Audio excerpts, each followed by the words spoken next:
भारत के महान संगीतकार, संगीतज्ञ एवं तबला वादक पंडित मधुसूदन नाग जी द्वारा संगीत क्षेत्र से जुड़ी कुछ महत्वपूर्ण बातें। नमस्कार, मैं हूं शाहिद और आप देख रहे हैं आरटीवी प्राइम। ये जो आरटीवी प्राइम है, खास करके हमने आर्ट एंड कल्चर को लेके और बहुत सारे विषयों पर विद्यार्थियों को एक मार्गदर्शन के तौर पे वीडियोस आसानी से मिल सके और हमारे साथ जो जुड़े हुए कलाकार हैं, संगीतकार हैं और भी दिग्गज जो महान हस्ती है हमारे भारत की, उनसे जुड़ाने का प्रयास आरटीवी प्राइम करता है।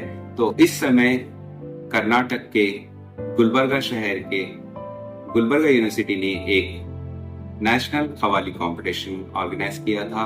उसमें आदरणीय 3 जजेस आ चुके हैं। हमारे साथ मौजूद हैं श्री पंडित मधुसूदन नाग जी, जो कोलकाता से बिलोंग करते हैं और वोकलिस्ट हैं, क्लासिकल वोकलिस्ट, म्यूजिशियन। बहुत सारा इनका योगदान एआईयू के लिए रहा है। तो स्वागत है सर आपका।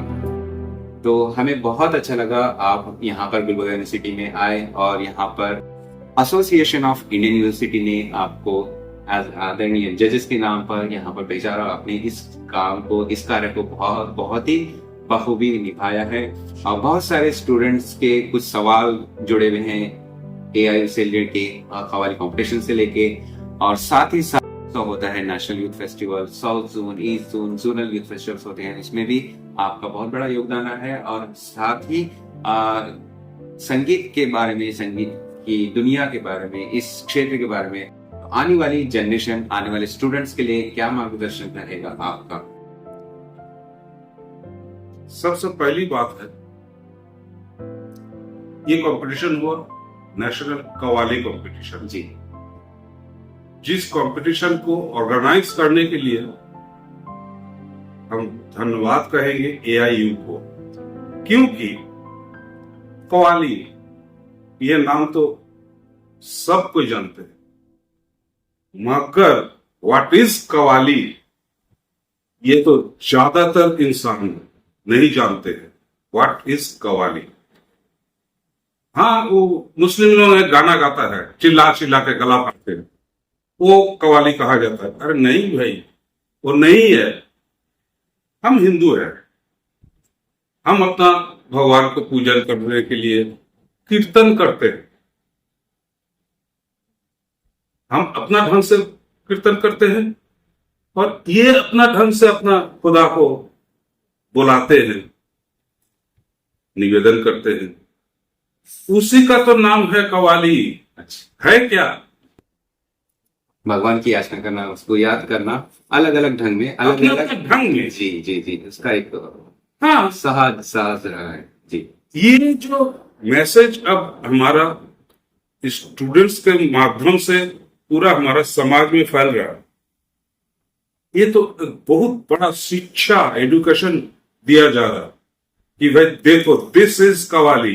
कव्वाली मतलब वो गला फाड़ के गाना नहीं है, उसका अंदरूनी मतलब ये है जो कि किसी के पास मालूम ही नहीं था। बहुत बड़ी बात। और इसके बाद एआईयू के बाद आता है गुलबर्गा यूनिवर्सिटी सिर्फ, जो कि होस्टिंग कर रही है कंपटीशन का। इतना अच्छा लगा इधर आके, इतना सक्सेसफुली इन्होंने ऑर्गेनाइज कर रहे, देश भर में घूमते हैं, घर में रहने का मौका ही नहीं मिलता है। अनुभव सारा देश का है। हाँ, बहुत सारी जगह बहुत अच्छा ऑर्गेनाइज करते हैं, हम लोग बहुत खुश है। इधर तो बहुत ही अच्छा दिया है, बहुत ही अच्छा लगा स्टेज। हम बारीकी से उसको ख्याल किए, इसीलिए क्योंकि कभी मैं भी पेंटर था। वाह जी जी जी। आजकल बच्चों को अगर एजुकेशन के अलावा कुछ भी एक्स्ट्रा करिकुलम, तुम क्या करते हो भाई? टाइम नहीं मिलता है, कब करें इतना ट्यूशन, उतना ट्यूशन। अरे हम लोग क्या मूर्ख है क्या? पढ़ाई लिखाई नहीं किए? आप जर्नलिस्ट हो, कोई खबर ले लेना आपके लिए सिर्फ एक फोन कॉल का बात है। खबर लो, 1976-77 सेशन में नेशनल गेम्स में बंगाल का कैप्टनशिप मैंने किया। वाह, क्या बात है सर जी। मैंने जर्लिन थ्रो करता था, वाह, बंगाल में पेंटिंग में फर्स्ट आया। जी वाह, गाना बजाना तो जिंदगी भर चल रहा।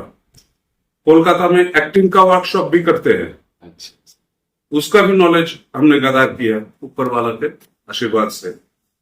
अब हमारे लिए तो भाई 24 घंटा ही एक दिन है, तो उसी 24 घंटा को अगर हम इतना तड़ा काम में लगा सकते हैं तो ये बच्चे 24 घंटा में खाली पढ़ाई में पार कर देते हैं। तो जहां तक कि बच्चों का यहाँ पर परफॉर्मेंस रहा कव्वाली में, स्पेशली कव्वाली में और दीगर जो कंपटीशन में भी आप क्लासिकल वोकल में इसमें आप एज ए जजेस जाते हो, म्यूजिक इवेंट्स में स्पेशली यूथ फेस्टिवल में, तो एज ए निर्णायक मंडल जैसा आप लोगों को क्या कैसा जजिंग का मौका मिलता है कि कौन सा परफॉर्मेंस बेस्ट है, क्या क्या आप देखते हैं उसके अंदर, ताकि आने वाली जनरेशन, आने वाली विद्यार्थी किस तरह से तैयार होकर आना चाहिए। एक तो गाइडलाइंस AIU की तरफ से आता है कि इसमें ये नया टीम रहेगा, ऐसे गाना है, ये टाइम कर्नाटकी या हिंदुस्तानी जो भी है, लेकिन एज ए जज आपका क्या मैसेज रहेगा आने वाली जनरेशन के लिए, आने वाले स्टूडेंट्स के लिए, कि क्या तैयारी के साथ आपको आना है यहाँ? आपका सवाल है कि संगीत में जी हम क्या देखते हैं, पॉइंट ऑफ व्यू से उसको जज करते हैं, ये मेरा सवाल है ताकि स्टूडेंट्स को पहुंच सके। अब देखिए, संगीत है तो उसका मेन आधार है सुर और ताल। जी सुर का परफेक्शन होना चाहिए, जी, परफेक्शन, उसके लिए रिवाज चाहिए। गला फाड़ के चिल्लाने से सुर नहीं निकलता है, गुरु पकड़ के सीखने पड़ता है। जी, और ताल उसका भी एक साथ उसका भी रिवाज करना पड़ता है, ताल को भी सीखना पड़ता है।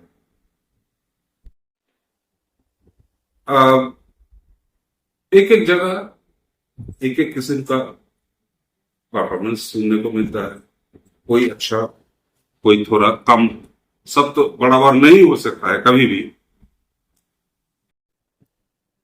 जो चीज इधर हम स्टेज में भी बोले अपना स्पीच में, जी, एक्कम्पेनियर लोगों के लिए, जो हाँ, हमारा अगला पीढ़ी का, भविष्य का स्टूडेंट्स लोग इसको सीख सके, समझ सके, इसलिए हम जरा विस्तार से इस जगह पे बोलेंगे जी, कि भाई आप एक्कम्पेनी करने बैठे हो, आपको पहले समझना है एक्कम्पेनी मतलब क्या है, हमारा रिस्पॉन्सिबिलिटी क्या है। यहाँ गाना और एक्कम्पेनियर दोनों को होना है वाइफ हस्बैंड की तरह। अच्छा जी, तो तालमेल दोनों का बना तब ना तालमेल बनेगा। जी जी, आप सेक्रीफाइस भी दोनों के लिए दोनों का उतना ही होना है। जी, जो इधर देखने को मिला, गाना का लेवल फाड़ के ढोलक बजाने वाला, तबला बजाने, एक्कम्पेनियर लोग इतना लाउड कर रहा, इतना लाउड कर रहा। भाई आप सबके लिए हम ये बताने चाहेंगे कि इतना तो ख्याल रखो कि ये आउटडोर प्रोग्राम नहीं, इंडोर है। आउटडोर का साउंड लेवल कुछ होता है, इंडोर का साउंड लेवल, ये बैलेंस समझना है पहले। जिसका प्रैक्टिस शुरू होगा अपना कॉलेज से, जहां से आप लोग प्रैक्टिस करके आ रहे हो वहीं से, और गाना को गाना से ज्यादा बढ़ के वॉल्यूम कभी नहीं बढ़ना चाहिए एक्कम्पेनिमेंट का, ये उचित नहीं रहेगा। एक्चुअली जो बैलेंस होता है, मेन जो है, जिस गाना के लिए आप संगत करने बैठे हो वो रहेगा 70 में, तो 30 में रहेगा एक्कम्पेनियर। मैं भी एक्कम्पेनियर अभी भी, इसलिए हम लोग अपना गुरु से इसको सीखे हैं जी, और एक्कम्पेनियर को बहुत धीरज रखने पड़ता है। जी, हम महान हैं, गवैया को तुम इम्पोर्टेंस ही नहीं दोगे मतलब अपना बीवी को या हस्बैंड को तुमने घर से निकाल दिया। हाँ, उसको नेग्लेक्ट करना। हाँ, तालमेल बना के चलना है। जी। तो कुछ जगहों पर कॉम्पिटिशन्स में स्टूडेंट्स के परफॉर्मेंस बहुत ही अच्छे रहते हैं और अकम्पनीज की वजह से या वर्ड्स जो है, जो उच्चार है, प्रोनाउंसिएशन जो वर्ड्स है, उसकी वजह से भी कुछ पॉइंट्स चले जाते हैं। तो क्या ध्यान में रखना चाहिए स्टूडेंट्स को कि क्रिस्टल क्लियर वॉइस के साथ साथ वर्ड्स जो है, जो साउंड के या गान के है, वो भी रहना चाहिए। उसके बारे में इन डिटेल्स में अगर हम इसमें चर्चा करने जाएंगे तो बहुत लंबा टाइम लग जाएगा जी। उतना लंबा हम खींचेंगे नहीं। यहां भी कुछ डिवोशन अपना होना चाहिए। यस। ये जो आप बोल रहे प्रोनाउंसिएशन जी, ये तलाफुज सही होने के लिए जो अपना बेसिक लेटर्स को जब हम सीखना शुरू करते हैं बचपन में, उस टाइम से जो हम उसको निकाल रहे, वो निकाश अपना घर का जो हमें पढ़ा रहे उनसे शुरू होता है। शिक्षा देने वाला वही शुरू किए, वो जैसा ये सब बोले, इसको ऐसे बोलो, इसका ऐसे बोलो, ओ आ ई ऊ, तो इसको उसी के हिसाब से सीखना पड़ेगा और उसी को संगीत में भी डालना है। और संगीत में ये तो उच्चारण एक बात हुआ है, इसके साथ हम कहा सांस लेंगे नहीं लेंगे, ये बहुत इंपॉर्टेंट, ये बहुत इंपॉर्टेंट बात है। और वो भी गाना में उच्चारण के साथ जाता है। कैसे? देखिए, कहीं ऊ बोल रहे तो कितना डिप हम ऊ में पावर लगाएंगे। जी जी। अगर हम लोग अपना बीवी को लेके जब हम जाते थे, उनका कोई ब्लाउज खरीदना है रेड कलर का, ले भाई रेड कलर का तो ब्लाउज ले लो। दुकान में जाने से देख रहे 50 को ब्लाउज फेंक दिया, 50 को लाल है मगर बड़ा बड़ा कलर का नहीं है, 50 को अलग अलग कलर है। फिर तो ये डिफरेंस हमारा सुर में भी है, अच्छा, और उच्चारण में भी जी है। जी, इसको सीखना पड़ेगा। अगर वो सही जानकारी है अंदर में, हाँ, तो और ज्यादा सुरेला होगा। सुर हटता है उच्चारण के कारण से, एक पॉइंट ये भी है। उच्चारण सही होने से ही सुर लगेगा ऐसा नहीं, मगर सपोर्ट तो मिलता ही है। अच्छा। मैंने अपना जो महान कलाकार लोग है, जिस लोगों को हम पूछते हैं, उन लोगों का गाना बहुत एनालाइज कर करके देखे कि कितना महत्व देते हैं उन लोग एक एक सुर परफेक्शन लाने के लिए उच्चारण में, और उसी हिसाब से वो सुर को थ्रो करते हैं। बहुत बड़ी बात है ये सब सीखने का। इंटरव्यू में बैठ के इतना कुछ हो नहीं सकता है सही, इसके लिए रेगुलर क्लास होना चाहिए सर। और ये तो जा रहा, हम लोग सिर्फ गाने के तरफ जा रहे हैं जी। अब अगला पीढ़ी का बच्चे के लिए जो तबला बजाते हैं, उन लोगों के लिए हम अपना जो जिंदगी भर का अनुभव, एक्सपीरियंस, उसको शेयर करना चाहेंगे कि क्या हमने बचपन से सीखा, सुना, और अभी क्या देख रहे, अंतर क्या है, क्या होना चाहिए, तो इस पर थोड़ा बोलना चाहेंगे कि भाई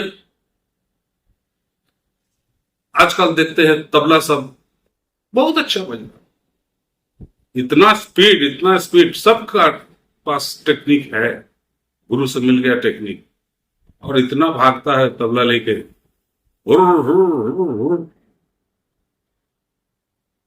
मगर भाई तबला सिर्फ दौड़ने का चीज नहीं है।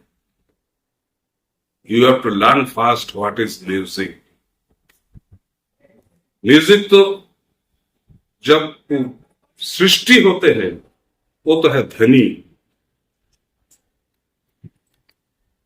तो ध्वनि तो सिर्फ गाने के लिए नहीं बना, तबला के लिए भी तो बना, इंस्ट्रूमेंट्स के लिए भी बना। तो जो ध्वनि है तबले में, हमको तो उसका प्रकाश लाना है जी। अब उस ध्वनि को हम कायम करने का कोशिश नहीं करेंगे और खाली तेज भागेंगे तो जो गूंगा बच्चा लोग बोल नहीं पाता है, बदकिस्मत है, बोलना नहीं चाहिए ऐसा। अगर एग्जाम्पल सेट कर रहे हैं ऐसा आओ आओ आओ आओ आओ करने से कोई फायदा नहीं। There is no music. अगर ध्वनि सही हो, सिर्फ ठेका से बहुत आनंद आ जाता है। कुछ बजाना नहीं है, सिर्फ ठेका से बहुत कुछ हो सकता है। और हम लोग का टाइम ये मौका नहीं था। आज के बच्चे के लिए यूट्यूब है जी। हमारा हबीबुद्दीन खान साहब के समय में जो थे, उस्ताद आमिर जान थिराकुआ, उस्ताद करमतुल्लाह खान, इन लोगों का तबला यूट्यूब में हजारों वीडियोस है। सुनने से हम तो सामने में कोई किसी को मिला हमको तो सुने थे, ताली देने तो भूल जाते थे। तो क्या हो जाता था जादू, अभी भी सोचते हैं कि कैसे वो होता था। यहां आता है फिजिक्स। वो जो साउंड लोग प्रोडक्शन करते थे, साउंड तो ह्यूमन बॉडी में बहुत कुछ फैक्टर कर देता है, क्योंकि आज के जमाने में ट्रीटमेंट में म्यूजिक थेरेपी भी आ गया। क्यों?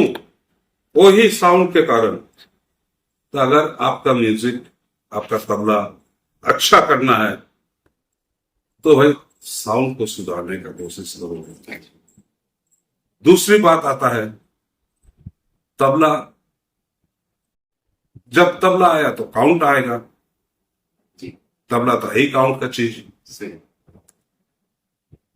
अब काउंट बिना छंद भी नहीं हो सकता है। खाली दौड़ो मत, भागो मत, छंद उसका क्रिएट करने का कोशिश करो। छंद अच्छा होगा तो दौड़ना नहीं पड़ेगा, कोई जरूरत नहीं। अच्छा छंद बनाने का कोशिश करो। तो पंडित जी, आपसे एक जो आखिरी सवाल ये है कि बहुत सारे ऑडियंस जो सामने बैठे दर्शक रहते हैं, वो लोग, उनको हर एक परफॉर्मेंस अच्छा लगता है। एज ए जनरल लोगों के लिए मैं कहना चाह रहा हूँ, आप 3 निर्णायक मंडल बैठे हुए रहते हैं, जजेस, तो किस तरह से 19-20 की वजह से अवार्ड्स सिलेक्शन में या रह जाते हैं या तो रह जाते हैं, तो आप एज ए जजेस, जो नए जज बनकर जाते हैं, उन लोगों के लिए मैसेज क्या देंगे? और स्टूडेंट्स किन बातों का ध्यान रखना चाहिए कि जजेस किस चीज को पॉइंट आउट करते हुए यहाँ पे ये करते हैं? तीनों का जो कॉम्बिनेशन है, किस तरह से आप उसको कार्यभार संभालते हैं? नहीं, हम तीनों का कॉम्बिनेशन अलग अलग ड्यूरिंग जजिंग पीरियड नहीं होता है। नहीं होता है। अच्छा, हम तीनों सुनते हैं जी, तीनों सुनते, अपना अपना विचार हम लोग अपना पॉइंट में देते थे। अच्छा, नंबर क्लियर कर दिए जी।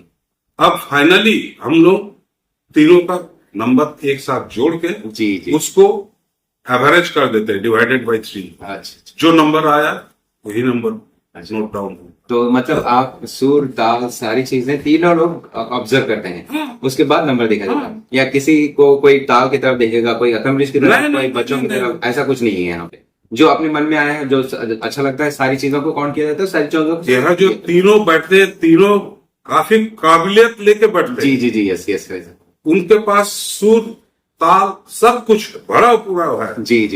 इसके बाद भी अपना अपना पसंद, अपना अपना सुनने का तरीका। हाँ, इसलिए 3 को भेजा जाता है, एक नहीं। हाँ जी। अब ये तीनों का नंबर एक साथ जोड़ के उसको एवरेज करके, जी, ताकि किसी बच्चा का तक हमारा कोई अन्याय ना हो जाए।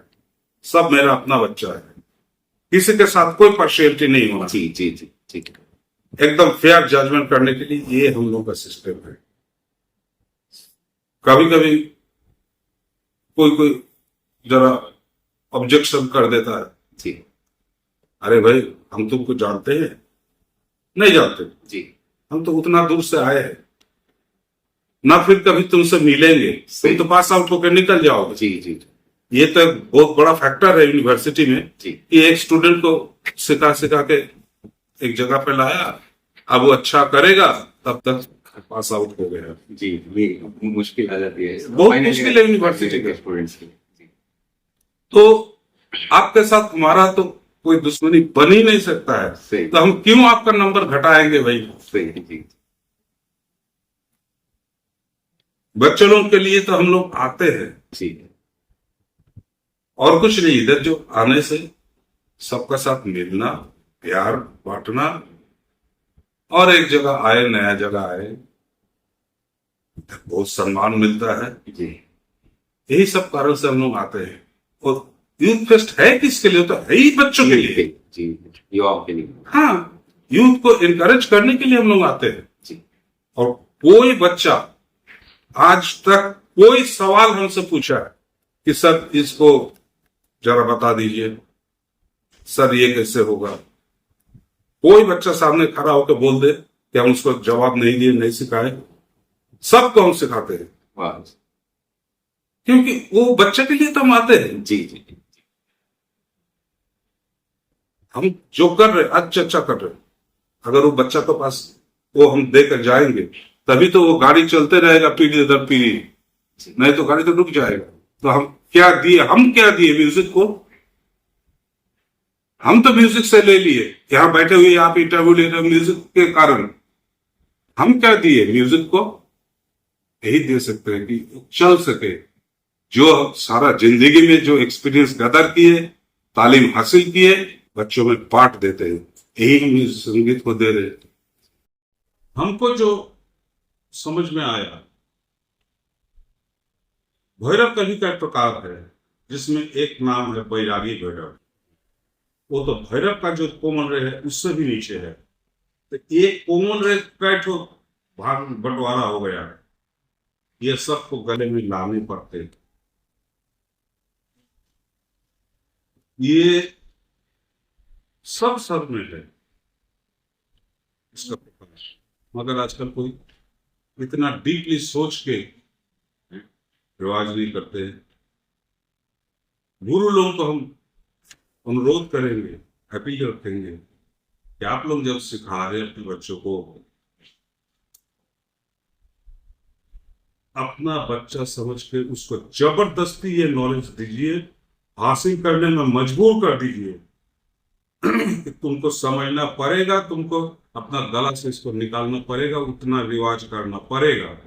क्योंकि हमारा जो बुजुर्ग लोग बना के गए हैं, रास्ता दिखा के गए हैं, हम में से किसी का अधिकार नहीं है कि हम उसको तोड़े। हम ट्रेडिशनल चीज को तोड़ नहीं सकते हैं। और तबले वाले लोगों के लिए हम कुछ बोलेंगे, सब स्पीड में दौड़ रहे हो, अरे भाई तबले के ऊपर हाथ कैसे रखा जाता है पहले तो ये ठीक से समझो, सीखो। बैठने नहीं आता है तबला लेके, टेलीविजन में, रेडियो में, फंक्शन में बैठ जाते हो। तो तबला लेके बैठना तो सीखो, बजाओगे बाद में, देखिएगा, ख्याल कीजिएगा। गुरु लोग सिखाते हैं तबला लेके कैसे बैठना है। और एक तो हम अपना एक्सपीरियंस टेक्निक का देने चाहेंगे। धिरकिट सब कोई बजाने चाहता है, टेक्निक है नहीं धिरकिट का। जरा इधर फोकस डालना। अगर ये मेरा तबला है, धिरकिट जो ऐसे बजता है, इसका प्रैक्टिस होना है, तो पूरा हाथ का नहीं, धीरे धीरे लस्ट वाला जो होता है उसमें पावर देना है। और रिवाज करने के लिए उसको कुछ टिप्स होता है। धीरे धीरे खाली प्रैक्टिस करने से नहीं होगा, धीरे धीरे धीरे 3 ठो मारो, फिर धीरे धीरे धीरे धीरे धीरे धीरे 4 ठो 5 ठो मारो, लस्ट वाला में खाली पावर डालो। और कभी कभी धीरे केट लेता है, धीरे केट लेता है, धीरे केट, एक ठो धीरे धीरे नहीं, ओनली धीरे। ये पावर देना, प्रैक्टिस करना है। हाथ को सीधा रखना है, टेढ़ा मेढ़ा करेगा हाथ ऐसा धीरे धीरे नहीं होगा, हाथ सीधा रहेगा। ये सब अंदाज रखना है। और धीरे धीरे किया तो वही खत्म नहीं होता है, धीरे धीरे केटे तक इसके बिना कीटे तक बिना धीरे धीरे तो कंप्लीट नहीं होता है। तो कीटे तक भी साफा साफा कान में आए, इसको भी नजर रख के रिवाज करना पड़ेगा। इसके साथ वो पहले भी बोले भाई छंद का अप्लाई करो, ध्वनि सही उत्पन्न करो, म्यूजिक अपने आप सुंदर। यहाँ हम थोड़ा बहुत अपना जो नॉलेज है शेयर करने चाहेंगे। हमारा संगीत सब जानते हैं, सारे गामा पाधा नी, ये 7 स्वरों पर आधारित है। बस ओनली 7 स्वरों पर आधारित है। अगर हम बोले सर कुछ नहीं है, सर कुछ नहीं है, जो है श्रुति। अच्छा, श्रुति की तरफ है। क्योंकि ये जो सारे गामा पाधा नी, ये क्या है? ये तो है कि वाइब्रेशन, सबका अलग अलग अपना परसेंटेज है, काउंटिंग है। अब काउंटिंग है तो उसको हम गाना का सुर का हिसाब से हमेशा कम वैसे भी कर सकते हैं काउंटिंग को। उसी हिसाब से हमारा स्वर पहले डिवाइडेड हुआ, शुद्ध कोमल 2 जगह। तो कैठो बना 7 ठो शुद्ध स्वर, 5 ठो रे गा मा धा नी कोमल स्वर बना। सा और पा अचल स्वर है, वो हिलते नहीं। अब ये जो है क्या यही अंत है? नहीं, एक्चुअली हमारा संगीत का तो ग्रामर होता ही नहीं। हम एक ग्रामर फॉलो करके ही सीखते हैं, मगर वो हो गया थ्योरी और जो परफॉर्म करते हैं वो है प्रैक्टिकल। थ्योरी और प्रैक्टिकल में बहुत अंतर आता है। अब शुरू में ही बोले